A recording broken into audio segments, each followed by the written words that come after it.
Hello, hello, and welcome. Welcome to episode 2 of Lost in the Grind, a MMA podcast with Matt and myself, Nick. Matt, how you doing today? I'm very well, very content, very happy, very excited. That's I'm, excellent. I'm a multitude of things. That's excellent, buddy.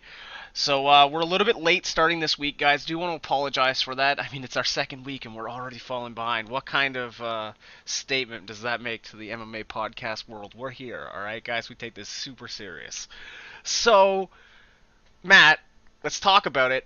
UFC 194. Everyone's already beat it to death with a Yeah, stick. it has been. It has been just scrutinized and talked about and broken down by everybody. But I mean, what an event! Like, we would be remiss if we didn't talk a little bit about it. Your boy Conor McGregor coming up big. What's up? I called it. Yeah, yeah, I, yeah, I yeah. keep calling it. It I'm was Mystic really good. Matt, because I predict these things. Absolutely, absolutely. I mean, it was a great event. It was a overall great event. I'm never. I was honestly disappointed in the undercard and some of the fights on the main card, Uh, but yeah. nothing too Well, gripey. we'll But get into that for yeah, in a second. yeah. But I just want to say I never, ever, ever want to do our picks before the weigh-ins again because I saw that Luke Rockhold, Chris Weidman weigh-in, and I was like, oh man, what have I done? It's very hard to base a pick around a weigh-in photo because if you really want to do that, Aldo looked a whole lot better than McGregor. McGregor He did. looked like a sneeze would have just It's blown true. him He into did next look week. really He tiny. looked emaciated. Yeah. He didn't look like he he didn't look like the same person. Like I No. truly like I was convinced that there was someone else weighing in for him. Yeah. Well, what I was going to say here is, as we move forward, we're going to talk. Let's talk a little bit about, like you said, some of the fights that sucked from that event. That Gabriel Gonzaga versus I don't even want to know his name, the Russian bear Oh, guy. That yeah. may have been the worst UFC fight I've ever seen. Second worst for me.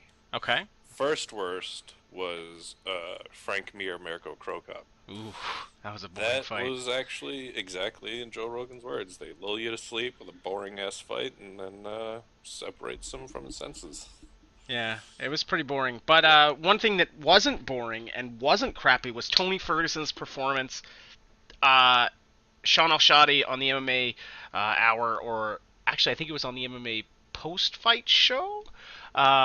He mentioned as well. I was going to bring this up when we first started watching this that he is on a crazy run. He is on a tear. And do you think that he deserves a title shot next? I mean, I would really like. Don't get me wrong. mhm, Edson Barbosa is a dangerous, dangerous dude, mhm. but he's chinny. He's What shown about that he's chinny. Now, okay? didn't he just fight Tony Ferguson? Didn't Tony Ferguson just beat Yep, him? yep. That Okay. was the fight last week Yes. there. Yes, it was. Now, I really, after that performance, I really think Tony Khabib is the logical next step Yeah, I was gonna actually jump the I was because gonna jump the shark there because Khabib is so inconsistent with injuries and all of that. I was gonna yeah, it's him say, and Shoftime Pettis are tied with least yeah. amount of time fought for the amount of time being in the goddamn UFC. Well, this is what I'm proposing: a who doesn't get injured fight.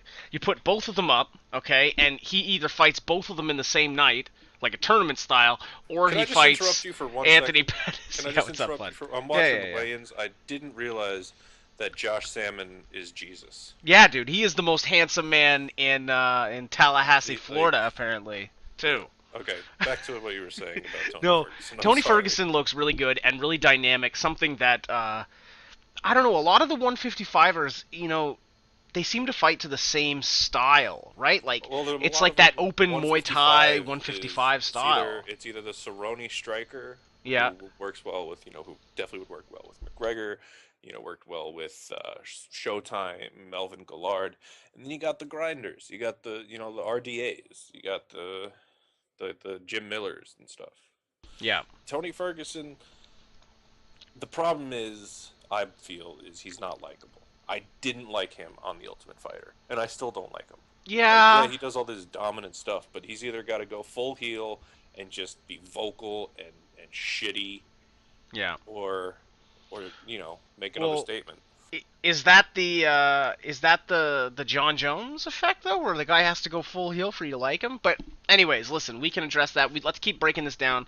I do want to get this going because, like I said, we are running behind, guys. I'm so sorry this is coming out on the Saturday here. It's about 5 o'clock, give or take. We're just gonna push this right live into the grinder of YouTube. So let's talk about this weekend. Before we do, though, really quickly, I do want to see Chad Mendes maybe drop down to 135. I don't know. Like, what does the future hold for him? You know, He's too small for 155. he's He's too small absolutely for too. 155. He's too short for Yeah, 145. yeah. And Like, dude, he looks chinny now, right? Am I not wrong in seeing that? well, He I looks mean, like the he was in Iceman. the war that he was in with Jose Aldo. Back to back, two. Well, Was, yeah. Well, one wasn't really a war. One was him Jose getting Aldo caught. grabbing the fence and then getting blasted with a knee in the mouth. Yeah, But then the second fight was a war. One of the yeah. greatest title fights ever. It was a Like, good fight. Yeah, it yeah, was a yeah. really good fight. And it And sucks for they him. both got knocked down a bunch of times. So you picture that with uh, getting tuned up by Conor and then getting blasted by Edgar. Hmm. I think a logical choice would be to cut some of the muscle mass and go down to 135.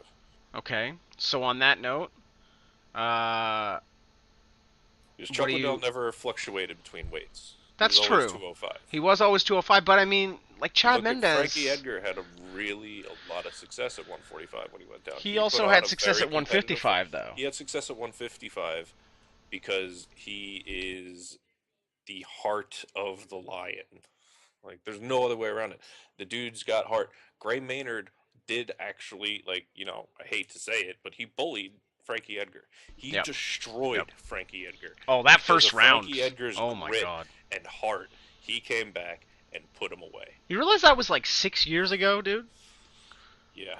And that beating, that first round of Gray Maynard versus Frankie Edgar, still like when I think of like crazy comebacks, like that fight comes back to me. I'm like, holy shit! Like that, the Rich Franklin versus the Iceman fight.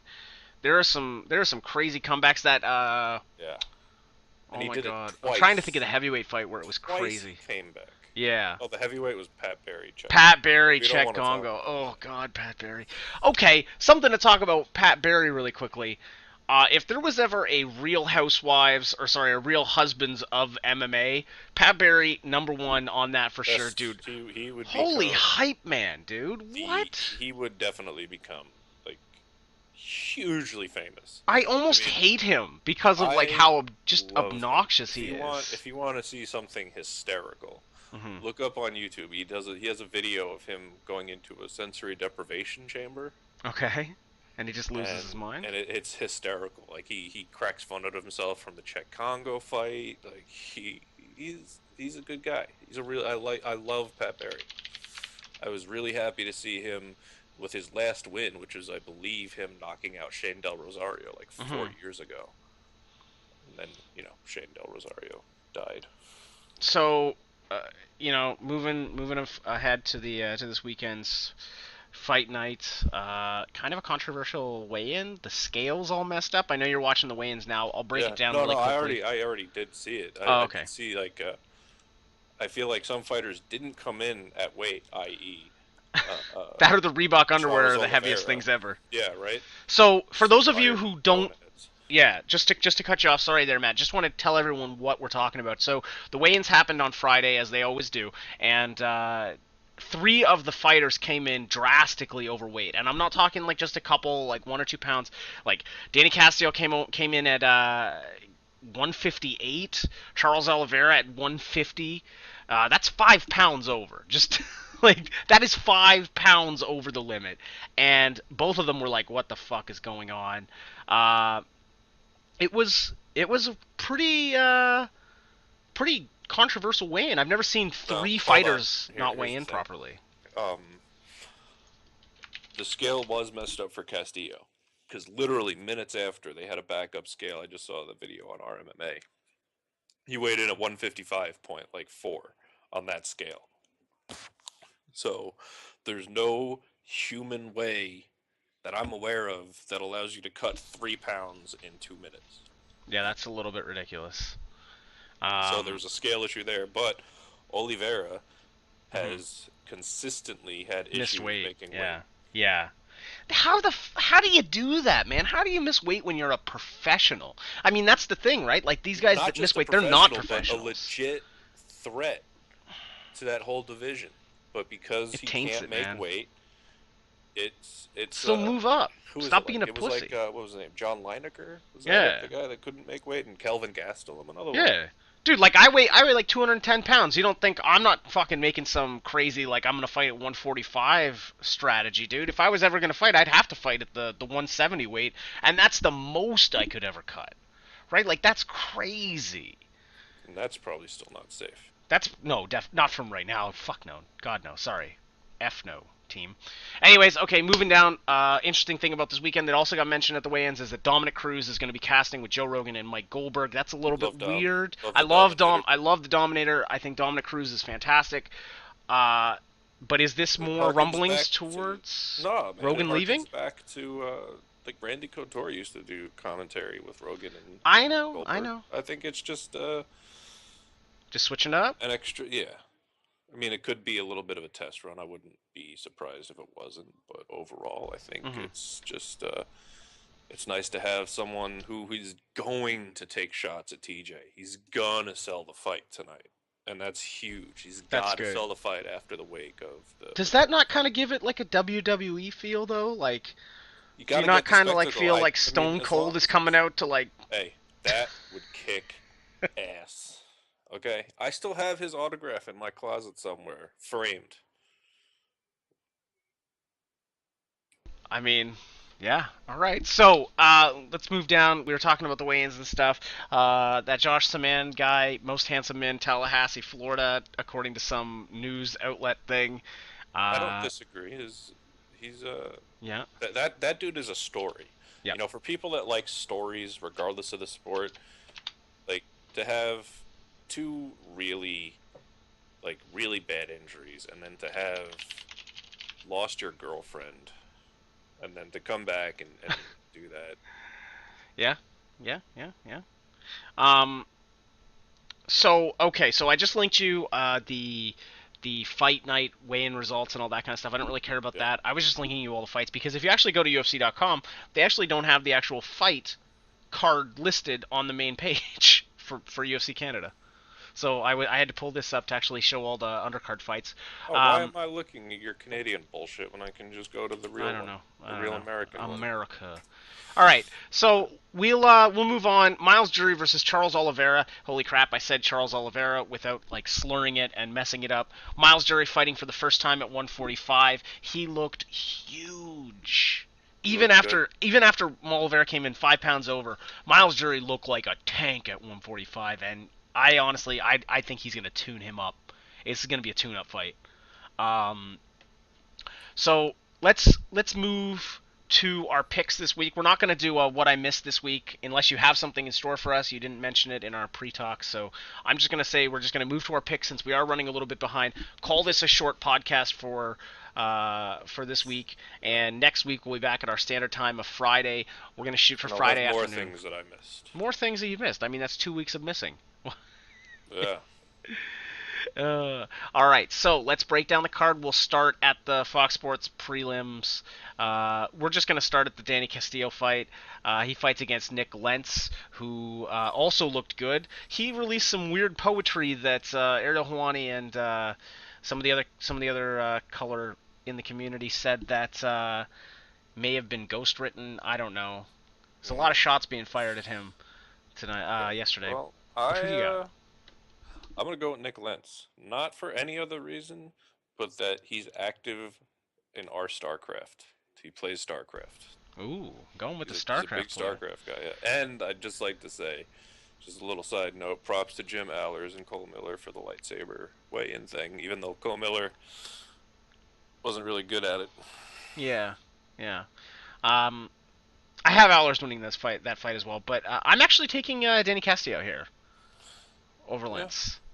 I Alpha mean, male, I veteran. definitely could see Castillo coming out with it. Yeah. Nick Lentz is not the most impressive fighter. No, but he's always trying. I think this could be a really good fight. We'll move up. Tamdam McCrory. He's actually back in the UFC. For the first time in like 8 years or something, maybe 6 years actually, and he fights Josh Samman. I Josh got has been on a tear. Josh has been on a tear. I got him as well. Josh is he's one of those new upcoming middleweights that are just But vicious. he's old, eh? I don't know if you know that. Yeah, he's old, but he carries it well. So I And think we both got Samman. yeah. How do you And got it? when you end up, um, I'm gonna say second round knockout. Okay, okay. I didn't pick a finish for the Danny Castillo fight. I'm just gonna probably say decision. I'm gonna say that's definitely gonna be a grind out. Yeah. Sarah Kaufman versus Valentina Shevchenko. Valentina Shevchenko apparently is a kickboxer with a pretty good record, but it's Yeah, all overseas. I don't know. yeah, Sarah it's fish. Kaufman's a warrior. I got Sarah Kaufman. I'm saying I don't know. Decision could be Yeah, I'm a gonna say finish. Sarah Kaufman by decision. It'll be nice to see her not fight Alexis Davis. Yeah, yeah, because that's what the women's divisions become. hmm Uh, moving up to the next fight I don't care about is CB Dalloway versus Nate Marquardt. And if you see Nate Marquardt How far not, is he fallen? yeah, not on steroids, Nate Marquardt looks like he weighs like 180 pounds. Like not even. Like He that's what he's walked around looks at. He doesn't like even a look big Mormon. anymore. Yeah. Like he looks like a Mormon. What you would envision a Mormon to look like is Nate Marquardt. Oh man. So I think we both got CB, even though I You got hate CB. CB. Yeah. Yeah. Oh God. Yeah. CB Dalloway is one of those people that you just want to hit him in the face. Yeah. He's got one of those faces. Eh, I just don't like his fighting style personally. I'm not, you know, it's whatever. That fight is irrelevant to me. It's just a battle over relevancy. Um, Miles Jury, Charles Oliveira. Like I said, I got Miles Jury looking beast, 145, first time fighting him. Yeah. I'm It saying depends on how knockout. depleted Oliveira looked. I 5 think I'm pounds gonna. I over. think 5 pounds I don't overweight. care how It's heavy those it's Reebok underwear are. Okay, like, see that I'm. I think it's gonna be Oliveira. hmm Not be well. One because coming in overweight is is an an added advantage. bonus because he could put on more weight on top of it. But he's a spidery guy, and we haven't really seen Miles against anyone really that's spidery. Yeah, true, true. Well, it'll be a good test for him this week. Okay, moving on to the main card. Take a shot at Carolina's name. I just call Kowalkiewicz. Kowalkiewicz. Okay, sure. Randa Marcos, the Canadian girl. She used to fight in Windsor, which is like 2 hours south, and now she's fighting at TriStar full time.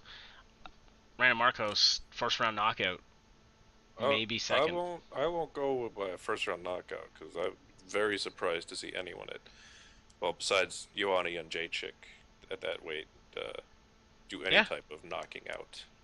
But definitely Randa. She showed a lot hmm of skill and heart during the Ultimate Fighter, and she was one of the least irritating of the bunch. Yep. So, moving up, fan favorite, our boy, 209, Stockton. What? Stockton, what? Nate Diaz, Michael Johnson. There was a little bit of scuffle in the Truffle. yeah in the hotel. Yeah, I got Nate Diaz. I know he's an underdog in this fight. I feel like he's come See, I back can to make a never count. statement. I can never count Nate Diaz out. Like even though Yeah. he got tooled up by RDA, there was definitely something wrong with him that fight because he came in overweight and like he never done that. And Do he you see looked how good he shredded. looked? Oh yeah. He looks, and like it's hard for me to pick Nate Diaz. I mean, it's hard for me to pick Michael Johnson or anyone against Nate Diaz. It's not Rory McDonald because, or even that was because I was at 170.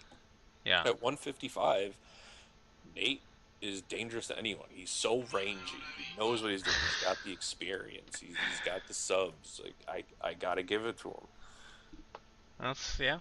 Like That's Michael Johnson is gonna get punished every time he goes in to yeah. striking range. But Michael Johnson's also a monster. He finished Gleason T-Bow. That's not an easy thing to do. No, it's absolutely not. I don't know if you heard my phone go off there. It wouldn't be an episode of Lost in the Grind without my phone just going off randomly. I will mute that one time. Responsibility, Yeah, sir. no joke. All right, so just to throw up my finish, I think Nate Diaz second round sub.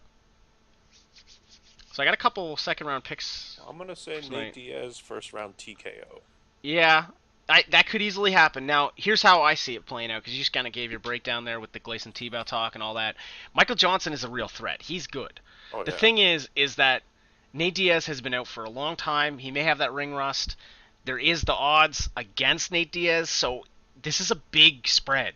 Like Nate Diaz right now is like a 400 on or like plus 400, I think. So, uh, this is my money pick. I think Nate Diaz probably comes out with the finish in the second round by a sub. He's probably not gonna try to stand with him too much. I think the formula has kind of been figured out for the Diaz brothers on how to beat them on the feet. yeah. So I think it's gonna be a different style of Nate Diaz. Hopefully, that's kind of what I've always kind of hoped to see is like embrace the leg kicks and then shoot the takedowns and start to work that BJJ, because I really think that the lankiness of Nate Diaz at 155 makes him a serious offensive BJJ threat. Um, Yeah, so I his got I limbs got are just second all round. weapons. Yeah, I got second round sub.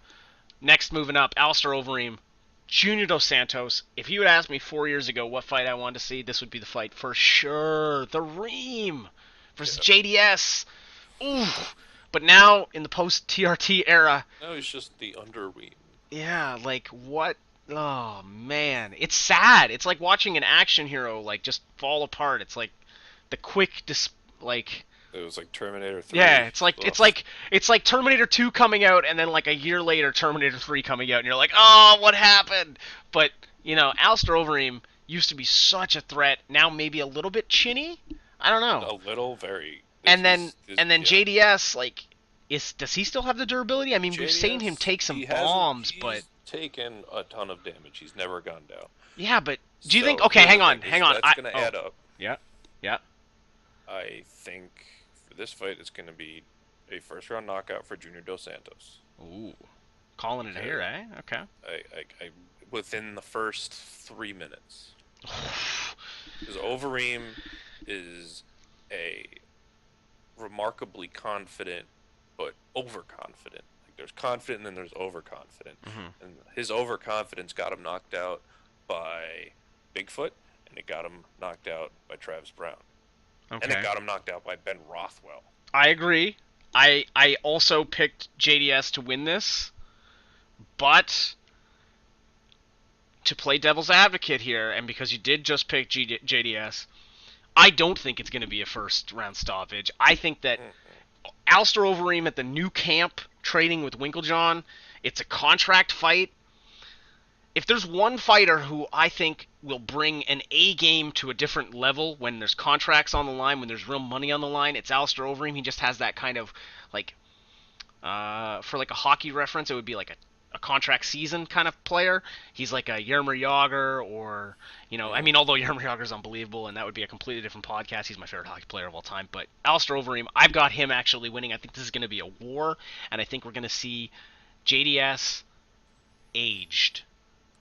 JDS is already No, aged, but I but mean, like, even those fights he's against had enough Kane, time man, off. He's had enough time off now time off for his doesn't skull. take. No, it doesn't take away, but his head's probably a little less rattled. How much time off would Muhammad Ali need?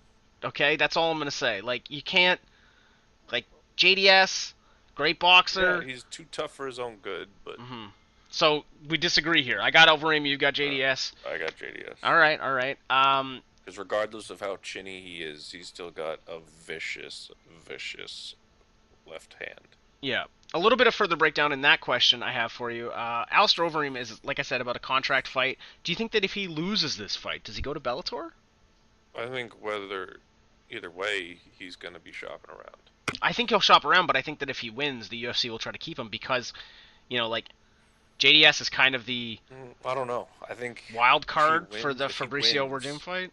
if he wins, that put him basically as number one contender for the title. Yeah, like him or Now, Arlovsky, right? that is huge bargaining potential. Yep. And like if he were to go to Bellator, he would dominate Bellator. He would be the Bellator draw. He would be Oh, able to have absolutely. sponsors again. He would Absolutely. have a ton of money. Yep. So business-wise, fiscally, I would think going to Bellator would be the best thing for him. Yeah. But and probably for his health too because he's not beating Kane. Yeah, I mean, who's he got to worry about? Czech Congo? Like, come on. Biggest threat in the heavyweight The division the of rest of the Bellator is Czech Bellator Congo.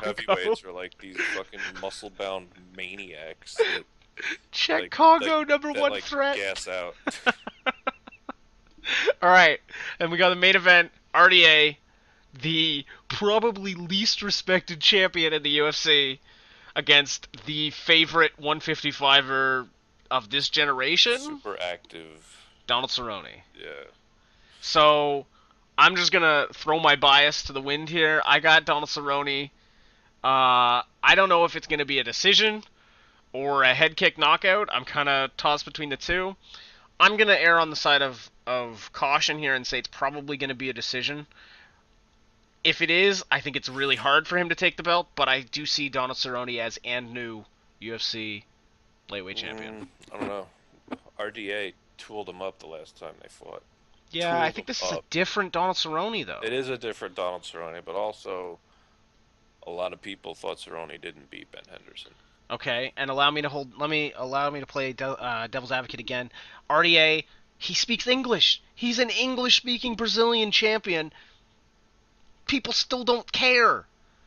Like they still Well, don't it's like him. because he's got the personality of a fucking piece of cardboard. Okay, Like there's and then nothing there. just to throw this also out there, this is also post TRT and in America. So USDA, whatever, Yeah, USADA. USADA, yeah. Uh, I feel like the odds, man. I don't know. Ooh, there was a really nasty eye poke just now. All right, I'll check that out on the other screen there. Um, so you have RDA and I have Cerrone. So we've split this card No, pretty I much. mean, I have RDA, but I want Cerrone. Oh, of course. Yeah, yeah, of course. Okay, so then what happens? Let's just like this is the money fight, right? This is like This is all what's the gonna happen. potential, right? Because Donald Cerrone If versus RDA wins, Yep. if RDA wins, it's Frankie Edgar, Conor McGregor. If Yeah. Cerrone wins, it's even bigger than Jose Aldo McGregor, because Cerrone You think they will. throw him right in? Oh man, Oh yeah. Oh yeah. Oh yeah. Without a doubt. And the chirping that'll go on between those two, it's gonna be astounding. And Conor McGregor, as much as I'm on the train, man. I drank the Kool-Aid. I'll sing his praises. Like he got under Jose's skin, no matter Okay. what he says. If anyone could get under the basically the cowboy version of the dude, it's Conor McGregor. I think there's so many threats at 155 right now, man. Like I don't know how you throw him right into the title shot.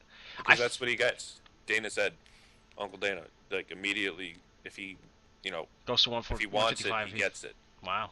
Like Uncle Conor Dana. McGregor has way more bargaining power than any other fighter in the UFC's ever had, even Ronda.